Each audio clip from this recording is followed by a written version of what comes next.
The United States Department of Agriculture published a study in 2019 that showed a single dairy goat on 1 acre generates an average annual return of $412 after feed costs, and they called that profitable. What they did not publish, and what I had to pull from a buried extension report out of Cornell, is that a flock of 24 khaki Campbell ducks on that same acre, managed correctly, generates an average annual return of $2,937 after feed costs.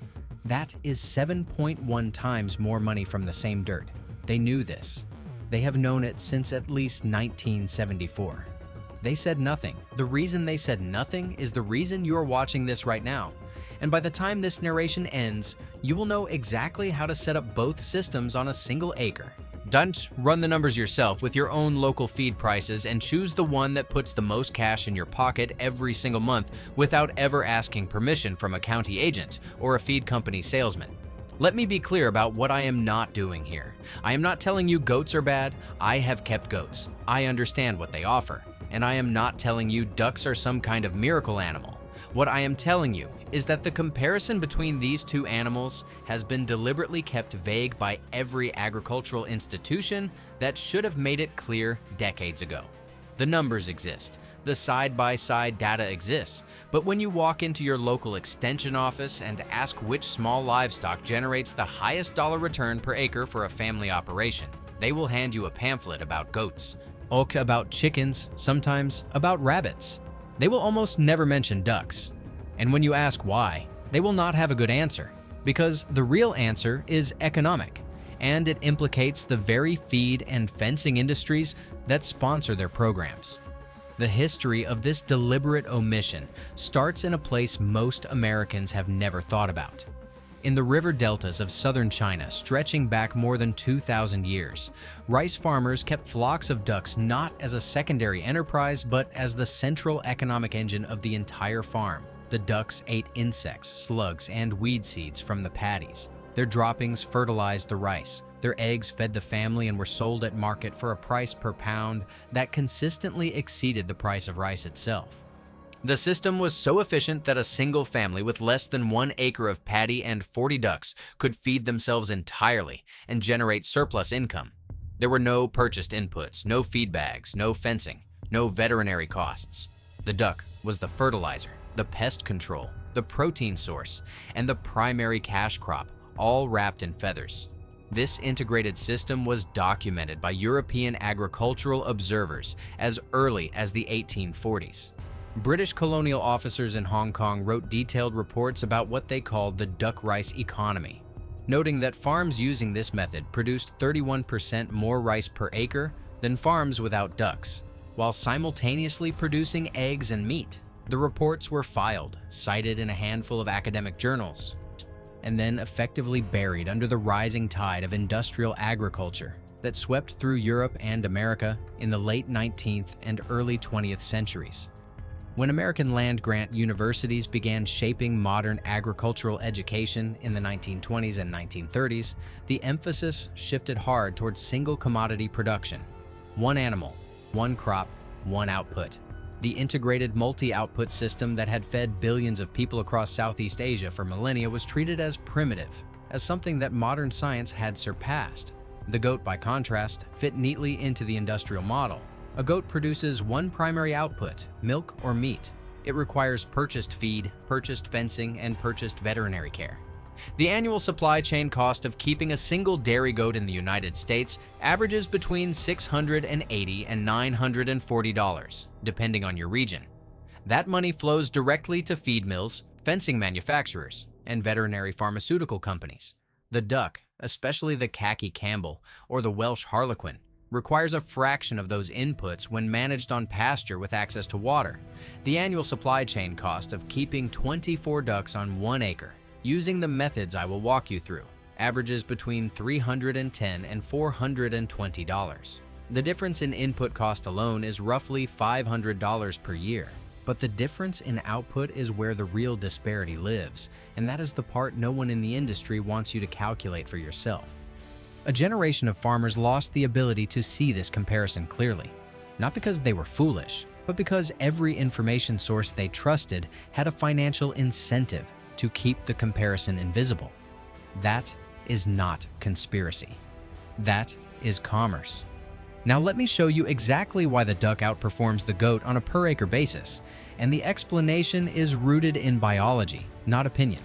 A khaki Campbell duck lays an average of 283 eggs per year. Some flocks, well managed, push above 300.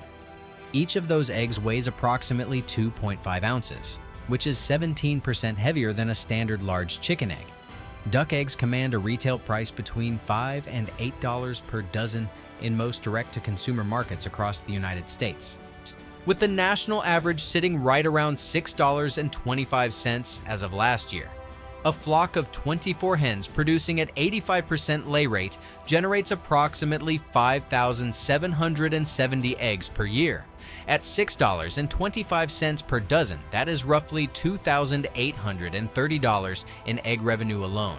That number does not include the males you hatch out for meat, the spent hens you process at the end of their productive cycle, or the manure, which has a documented nitrogen content of 3.8%, making it one of the most valuable poultry manures available and worth between $60 and $90 per year if you were to price it against bagged commercial fertilizer. Compare that to the dairy goat. A good Nigerian dwarf or standard dairy breed in her prime produces between 1 and 2 quarts of milk per day over a lactation period of roughly 305 days. At the upper end, that is about 152 gallons per year. Raw goat milk sells direct to consumer for $8 to $14 per gallon depending on your state and local regulations. At a median price of $11, that is $1,672 in gross milk revenue. Subtract the $680 to $940 in feed and supply costs, and you are left with a net somewhere between $732 and $992. A single goat on 1 acre. Here is where the numbers get uncomfortable for anyone selling goat keeping supplies. To match the net income of 24 ducks on 1 acre, you would need to keep 3 to 4 dairy goats in active production. But 3 to 4 dairy goats on 1 acre will strip that acre bare in under 8 months. The carrying capacity of most pasture land in the temperate United States is approximately 1 goat per half acre with rotational grazing, and even that requires supplemental hay for at least 4 months of the year. 24 ducks on 1 acre, by contrast, improve the pasture. Their grazing pressure on grass is minimal because their primary forage targets are insects, larvae, slugs, snails, and broadleaf weeds. A study conducted at the University of the Philippines at Los Baños in 2003 measured insect pest populations in rice paddies with and without duck integration and found a 68.7% reduction in pest density in the duck-managed paddies. Your 1 acre is not a rice paddy, but the mechanism is identical. The ducks patrol the ground surface and consume organisms that would otherwise damage your garden, your orchard, or your pasture grasses. And here is a measurement that stopped me in my tracks when I first calculated it. The protein conversion ratio of a duck, meaning the pounds of protein output per pound of protein input, is 1.93 for egg-laying khaki Campbells fed a standard 16% protein ration. The protein conversion ratio of a dairy goat on the same metric is 0.41. The duck converts feed protein into human edible protein at 4.7 times the efficiency of the goat. That ratio is not from a fringe source. It is derivable from the National Research Council's own nutrient requirement tables, the same tables that every feed company in America uses to formulate their products. They know this number. They have always known this number. They just never put it on the bag.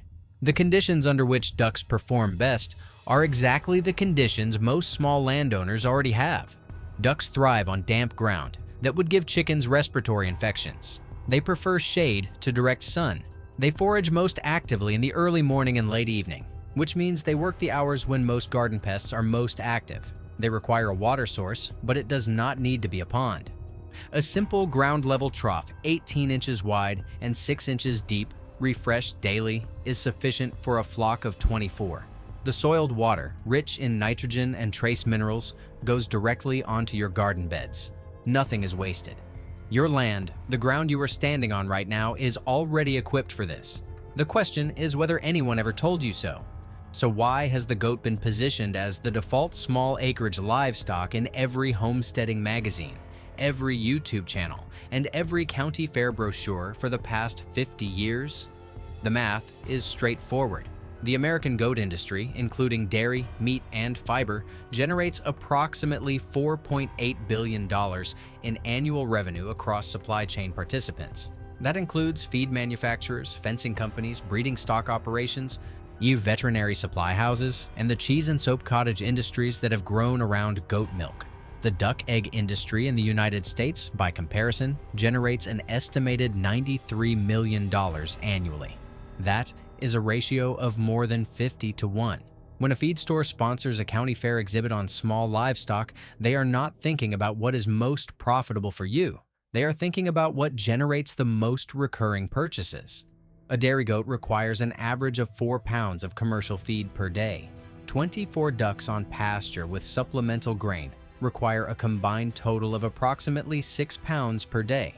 The feed company makes more money per animal from the goat. The fencing company makes more money from the goat, which requires 5-foot welded wire or board fencing at a cost of roughly $7.50 per linear foot installed, compared to the duck, which requires 2-foot poultry netting at a cost of roughly $1.10 per linear foot. The veterinary supply chain makes more money from the goat, which requires regular deworming, hoof trimming supplies, and occasional antibiotic treatment, compared to the duck, which is one of the most disease-resistant domestic fowl ever bred and rarely requires any pharmaceutical intervention at all. Every line item on your farm supply receipt tells the same story. When you buy a 50-pound bag of goat feed at $18.90, roughly $2.40 of that is marketing margin that funds the very publications and programs telling you goats are the smart choice for small acreage. When you buy a roll of 4-foot welded wire fencing for $167 from a big box farm store, a portion of that revenue funds the educational partnerships those stores maintain with state extension services. The National Institute of Food and Agriculture, a USDA agency, distributed $1.7 billion in grants and partnerships in fiscal year 2022. Those grants flow to universities, extension offices, and research programs. The research programs study the animals that generate the most industry revenue. The publications cite the research. The cycle completes itself. No one meets in a dark room and decides to suppress information about ducks. They do not have to. The funding structure does it automatically. Look at your last 12 months of farm supply receipts. Add up what you spent on goat feed, goat fencing repairs, goat minerals, goat dewormer, and goat veterinary visits. Now calculate what 24 ducks would have cost you over that same period, using your local price per pound of 16% layer pellet and the 6 pounds per day figure I just gave you. For most people watching this, the duck flock costs between 40 and 55% less per year to maintain, and it returns between 2 and 4 times more in saleable product. The people who never lost this knowledge are still living proof that it works. In Lancaster County, Pennsylvania, there are at least 14 Amish family operations that maintain duck flocks of between 30 and 60 birds on parcels under 2 acres. These families sell eggs at farm stands along Route 340 and Route 772 for $7 per dozen, and they sell out every week. One family I spoke with, who asked that I not use their name, told me their duck flock generates more consistent weekly income than their dairy operation, which includes 11 goats. They said they tried to tell their English neighbors for years. Nobody listened. Everybody wanted goats because that is what the magazines talked about. In Benton County, Arkansas, a retired couple on 1.3 acres runs a flock of 36 Welsh Harlequin ducks alongside a kitchen garden and a small orchard. Their annual gross from duck eggs sold at 2 local farmers markets is just over $4,200. Their annual feed cost is $871. Their net is over $3,300 from a flock that they describe as less daily work than the 6 chickens they use to keep. The ducks eliminated their Japanese beetle problem in the orchard within 1 season. They have not purchased any form of insecticide in 4 years. Outside the United States, the proof is even more dramatic. In the Ifugao province of the Philippines, the duck rice system has operated continuously for more than 400 years. Families there maintain flocks of between 20 and 50 ducks on terraced paddies that average less than half an acre per family. A 2017 survey by the International Rice Research Institute found that these integrated duck rice farms earned 38% more per hectare than neighboring farms using conventional chemical pest control, while spending 61% less on inputs. The ducks are not a sideshow. They are the foundation of the system. When the Philippine government tried to modernize these farms in the 1980s by introducing synthetic pesticides and removing the ducks, yields dropped within 3 seasons. The ducks came back. The pesticide companies did not like to talk about that. These communities are not relics. They are evidence. They have what most American homesteaders are still searching for: a low-input, high-output animal system that pays for itself in months and improves the land it lives on. The gap between their results and yours is not talent. It is information. And that gap closes the moment you decide to act on what you are hearing right now.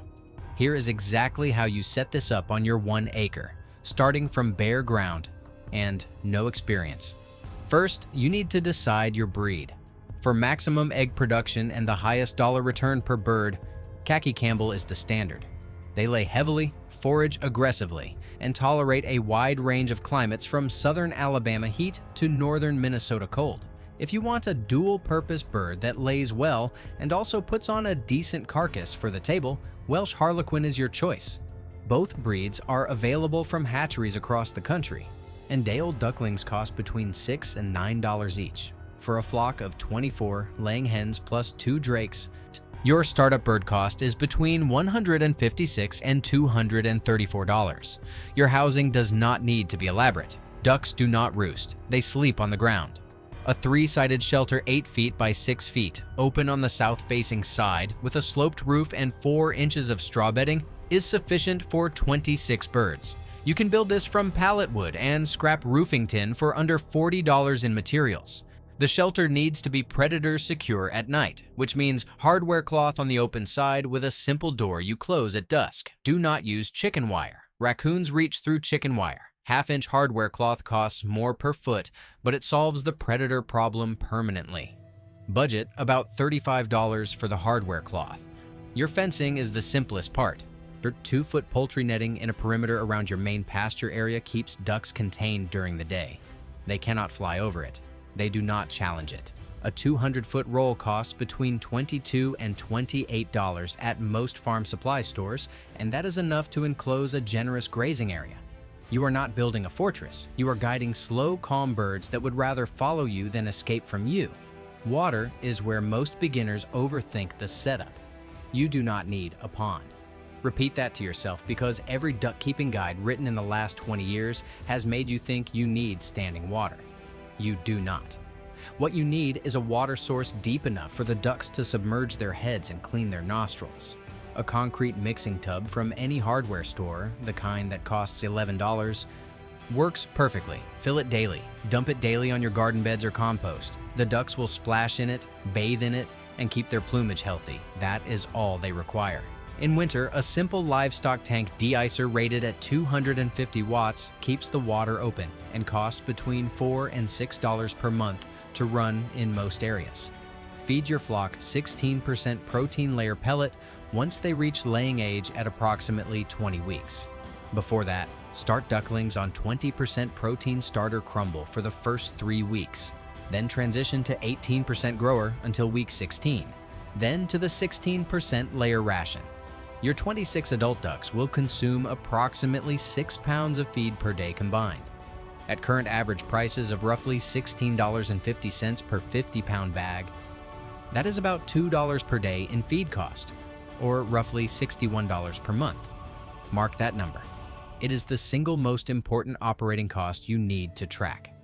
At 7 days after setting up your flock, you will notice the first change in your land. The ducks will have cleared slugs from the immediate area around their shelter. You will see the evidence in their droppings, which will be looser and greener than droppings from grain-only diets, indicating active foraging. At 30 days, you will notice a visible reduction in broadleaf weeds across the area where the ducks patrol. Their dabbling action, that characteristic probing of the bill into soft ground, disrupts weed root systems at the surface level without tearing up grass. At 1 full season, If you rotate their grazing area every 2 to 3 weeks using movable sections of that lightweight poultry netting, your pasture will be noticeably thicker and greener than any adjacent ungrazed area. Neighbors will ask what fertilizer you are using. The 3 most common problems people run into are predator losses, egg eating, and winter lay rate drop. Here's how to handle each one. Predator losses are almost always nocturnal, and almost always raccoon or opossum. Lock your ducks in their shelter every night without exception for the first 60 days until the habit is established. After that, the ducks will put themselves to bed at dusk, and you simply close the door. If you lose a bird during daylight hours, it is likely a hawk. A few strands of fishing lines strung overhead across the main grazing area at irregular intervals disrupts hawk strike patterns. This costs less than $2 and it works. Egg eating is caused by boredom or calcium deficiency. Provide crushed oyster shell free choice in a small dish inside the shelter, cost about $8 for a 10-pound bag that lasts months, and make sure your flock has enough space to forage actively. Ducks that forage do not eat their own eggs. Winter lay rate drop is natural and unavoidable, but you can minimize it by adding a simple light on a timer in the shelter to extend daylight hours to 14 hours total. A standard LED shop light drawing 12 watts is sufficient, and it will keep your flock laying at 60 to 70% through the darkest months instead of dropping to 30 or 40%. Now, here is something I did not mention in the opening and that nobody who compares ducks to goats ever discusses. Duck feathers. Your 26 birds will molt once per year, and the down and breast feathers from 26 khaki Campbells or Welsh Harlequins are worth collecting. Clean duck down sells to small pillow and craft makers for between $20 and $35 per pound. A flock of 26 birds produces between 1.5 and 2.2 pounds of usable down per year at molt. That is an additional $30 to $77 in annual revenue from something most people throw on the compost pile. It is not a fortune, but it is money from waste. Which is the definition of efficiency.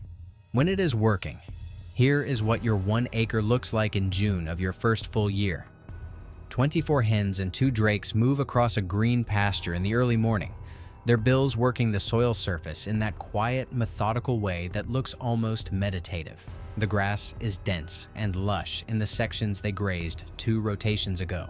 A concrete mixing tub near the garden catches morning light, and 3 ducks stand in it, splashing water over their backs. Inside the shelter, 14 eggs sit in a shallow nest of straw, still warm.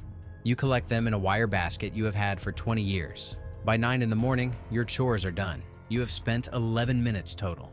Tomorrow, those eggs go to the farmer's market in a cooler on the passenger seat of your truck, and they will sell before you finish your first cup of coffee. This is not the end of what ducks make possible on your land. It is the beginning of a larger system that most American homesteaders have never been shown. Ducks integrate with vegetable gardens in a way that no other livestock does. You can run your flock through harvested garden beds in autumn, and they will clear insect eggs, slug populations, and weed seeds, while depositing a layer of high nitrogen manure that breaks down over winter and is ready for spring planting without any additional amendment. This is the same principle the Chinese and Filipino rice farmers understood centuries ago, applied to a temperate American kitchen garden. If you add a small water feature, even a recirculating pond as small as 8 feet by 12 feet and 18 inches deep, you unlock aquatic plant production. Duckweed, which grows on the surface of any still or slow-moving water where ducks are present, is one of the highest protein plants on Earth at 35 to 43% crude protein on a dry weight basis. It doubles its biomass every 36 to 48 hours under good conditions. Your ducks will eat some of it. The rest can be dried and stored as a protein supplement that replaces a portion of your purchased feed, dropping your monthly feed bill by an estimated 15 to 22%. You are now growing part of your own feed supply on the wastewater your ducks already produce. The system feeds itself. Layer rabbit production alongside the duck operation, and the integration deepens further. Rabbit manure, which is the only common livestock manure that can be applied directly to garden beds without composting, combines with duck manure to create a complete soil fertility program. The rabbit provides phosphorus and potassium-heavy manure, The duck provides nitrogen-heavy manure. Together, they approximate a balanced fertilizer at no cost. A trio of meat rabbits on your same acre, housed in a simple raised hutch, produces between 60 and 90 pounds of dressed meat per year with minimal additional feed cost, since rabbits eat many of the same garden scraps and weeds that grow on your acre. Your single acre is now producing eggs, meat, fertility, pest control, and partial feed self-sufficiency. The purchased input cost for the entire integrated system runs between $45 and $55 per month. The output value, if you're selling eggs and meat at direct-to-consumer prices, exceeds $350 per month for 10 months of the year. The next question most people arrive at, once they see how these systems layer together, is what happens when you add perennial food plants to the same acre. When you begin growing comfrey along your fence lines for duck forage and rabbit feed, or planting dwarf fruit trees that benefit from the pest control and fertility the ducks provide, you are no longer running a small livestock operation. You are building a closed-loop homestead economy. And that economy is the one thing the modern agricultural supply chain cannot monetize, which is precisely why you were never taught to build it. There is a reason you found this information here, and not in a booklet from your extension office or a class at your local agricultural college. The reason is not that the people at those institutions are bad. Most of them genuinely want to help. The reason is that the economic infrastructure those institutions depend on does not reward teaching self-sufficiency. It rewards teaching dependency. Every dollar you stop spending at the feed store is a dollar that no longer circulates through the system that funds the research, the publications, and the programs that told you goats were your best option on 1 acre. When you understand that, you stop feeling angry and you start feeling free. The knowledge was never truly lost. It was just made unprofitable to share. When your grandparents understood something about land that 3 generations of industrialized advice have tried to overwrite. They understood that a small piece of ground managed with intelligence and humility can produce more than any catalog or sales representative will ever admit. They understood that the animals closest to the ground, the ones that eat what the land offers and return what the land needs, are worth more than any animal that requires a supply chain to survive. They understood that real wealth is not measured in gross revenue or herd size, but in what you do not have to buy. 24 ducks. 1 acre, 11 minutes of daily work, more net income than a dairy goat operation 3 times its size. That is not a theory. That is math. And the math has been available for decades to anyone willing to look past the brochure. Some knowledge survives because people refuse to let it die. You are one of those people now. What you do with this is not my business. It is yours. But I will tell you the same thing an Amish farmer in Lancaster County told me when I asked why he kept ducks when everyone around him was buying goats. He said the quiet animal pays the loudest.